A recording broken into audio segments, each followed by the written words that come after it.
묵상하심으로 3월 15일 월요일 새벽 기도회를 시작하겠습니다.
사람들이 예수께서 만져주심을 바라고 자기 어린아이를 데리고 오매 제자들이 보고 꾸짖거늘 예수께서 그 어린아이들을 불러 가까이 하시고 이르시되 어린아이들이 내게 오는 것을 용납하고 금하지 말라.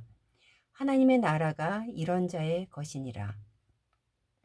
내가 진실로 너희에게 이르노니 누구든지 하나님의 나라를 어린아이와 같이 받아들이지 않는 자는 결단코 거기 들어가지 못하리라 하시니라. 어떤 관리가 물어 이르되 선한 선생님이여 내가 무엇을 하여야 영생을 얻으리이까? 예수께서 이르시되 네가 어찌하여 나를 선하다 일컫느냐? 하나님 한 분 외에는 선한 이가 없느니라. 네가 계명을 안 하니 간음하지 말라, 살인하지 말라, 도둑질하지 말라, 거짓 증언하지 말라, 네 부모를 공경하라 하였느니라. 여짜오되 이것은 내가 어려서부터 다 지키었나이다. 예수께서 이 말을 들으시고 이르시되 내가 아직도 한 가지 부족한 것이 있으니 네게 있는 것을 다 팔아 가난한 자들에게 나눠주라. 그리하면 하늘에서 네게 보화가 있으리라. 그리고 와서 나를 따르라 하시니 그 사람이 큰 부자이므로 이 말을 듣고 심히 근심하더라. 예수께서 그를 보시고 이르시되 재물이 있는 자는 하나님의 나라에 들어가기가 얼마나 어려운지 낙타가 바늘기로 들어가는 것이 부자가 하나님의 나라에 들어가는 것보다 쉬우니라 하시니 듣는 자들이 이르되 그런 중 누가 구원을 얻을 수 있나이까?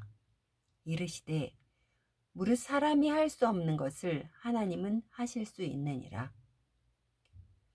베드로가 여짜오되 보옵소서 우리가 우리의 것을 다 버리고 주를 따랐나이다.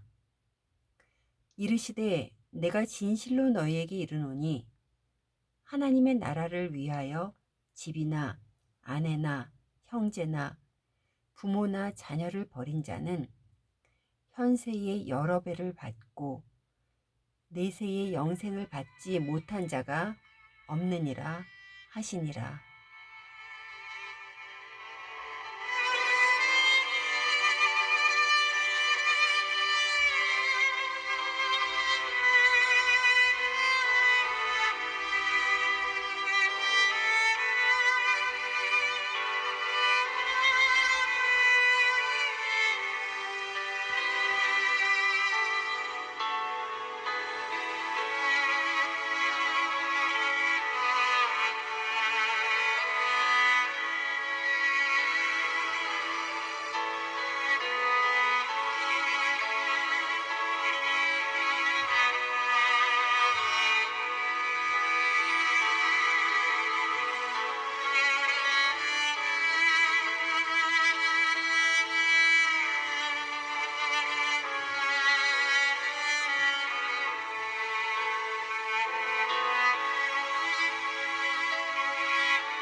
누구든지 복을 받는다는 말은 다 좋아할 것입니다. 그리고 복을 받고 싶지 않은 사람은 없을 것입니다. 그런데 세상에서의 복의 개념과 그리스도인에게 있어서 복의 개념은 다릅니다. 그리스도인들은 세상에서 말하는 복의 개념을 뛰어넘어야 진정한 복의 개념을 알 수 있습니다. 오늘 본문의 부자 관리의 이야기는 우리가 너무나도 잘 알고 있는 성경의 이야기입니다. 예수님을 찾아온 부자는 무엇을 하여야 영생을 얻으리이까? 라는 질문을 가지고 왔습니다. 인생을 나름대로 열심히 살았다고 자부하는 부자는 이제 영생에 대하여서도 자신의 어떤 행위의 노력이 필요하다고 생각했던 것입니다. 예수님을 선한 선생님이라고 부르는 부자에게 예수님은 선한 분은 하나님 한 분뿐이시라고 하셨습니다. 예수님을 잘 모르는 부자의 기준은 선한 행동에 있었던 것을 예수님은 너무나도 잘 아셨기 때문입니다. 예수님께서 20절에 10계명 중 이웃을 사랑하라는 계명을 언급하시자 부자는 자기가 어려서부터 그 계명을 다 지켰다고 대답합니다. 그러자 예수님께서는 이렇게 말씀하셨습니다. 22절입니다. 내게 아직도 한 가지 부족한 것이 있으니 내게 있는 것을 다 팔아 가난한 자들에게 나눠주라. 그리하면 하늘에서 내게 보화가 있으리라. 그리고 와서 나를 따르라. 부자는 자신이 계명을 다 지켰다고 자부했기에 한 가지 부족한 것에 대해서는 생각하지도 못했을 것입니다.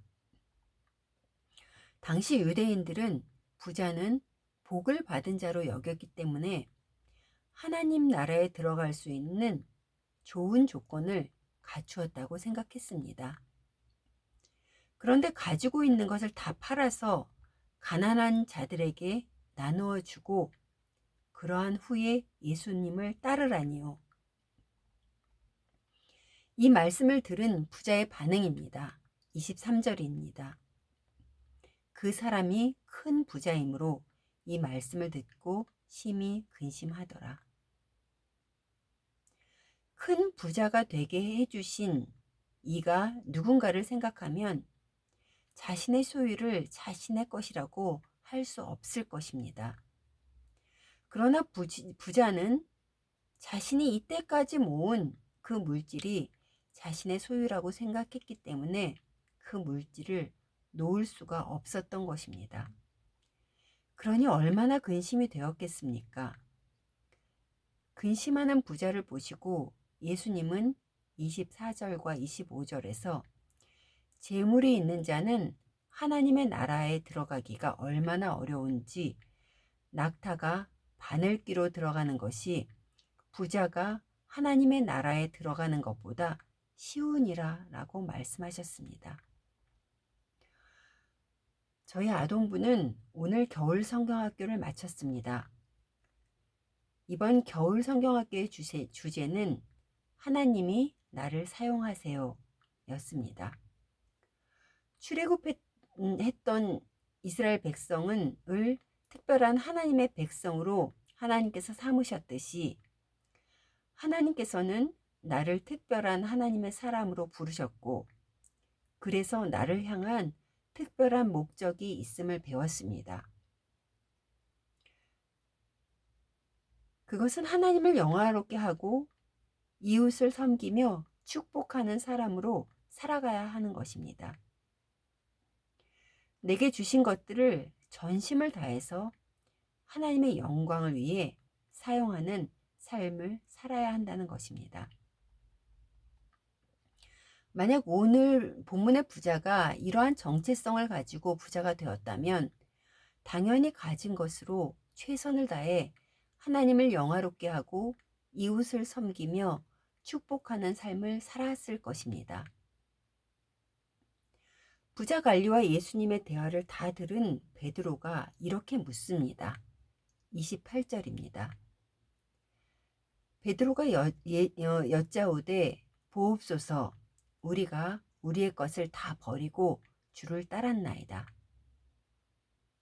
이 말의 뜻은 우리는 부자 관리와는 다르지요? 라고 하는 것입니다. 이에 대한 예수님의 대답은 이렇습니다. 29절에서 30절입니다.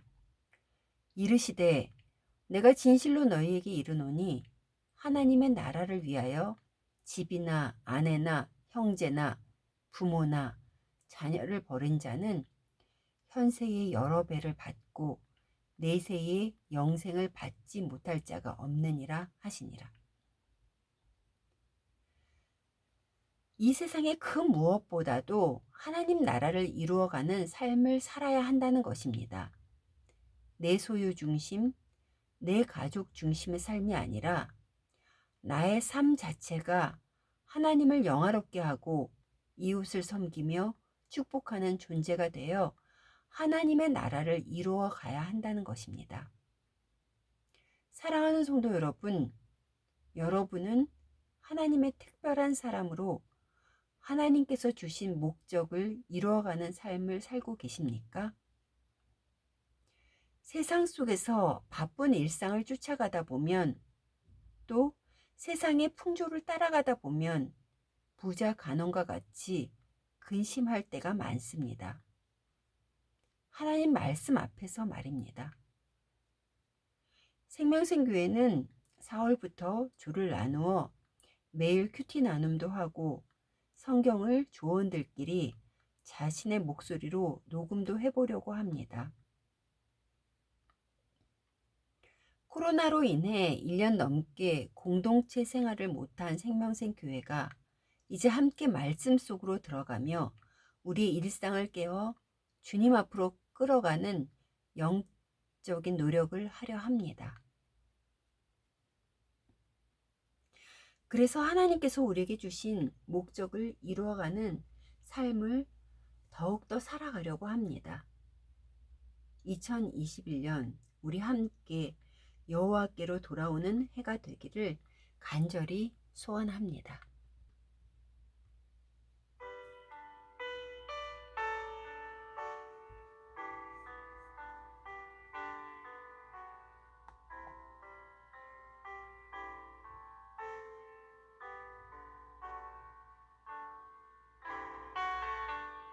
모든 것 아시는 주님, 나의 맘의 연약함 보시고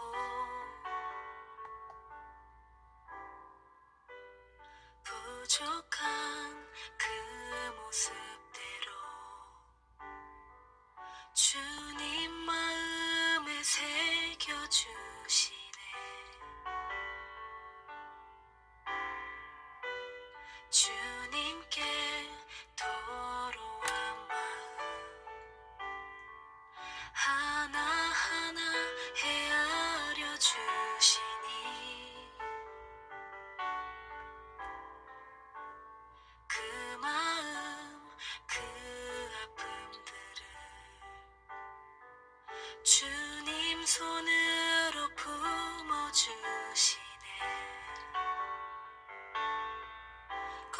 길이를 걸어갈 때도 험한 산이 앞을 막아도 빛 대신 주님의 두 손이 나를 붙드네. 주의 마음이 닿은 내 삶에 저민 슬픔을 씻으시는 주님을 찬양, 주 이름을 찬양하네.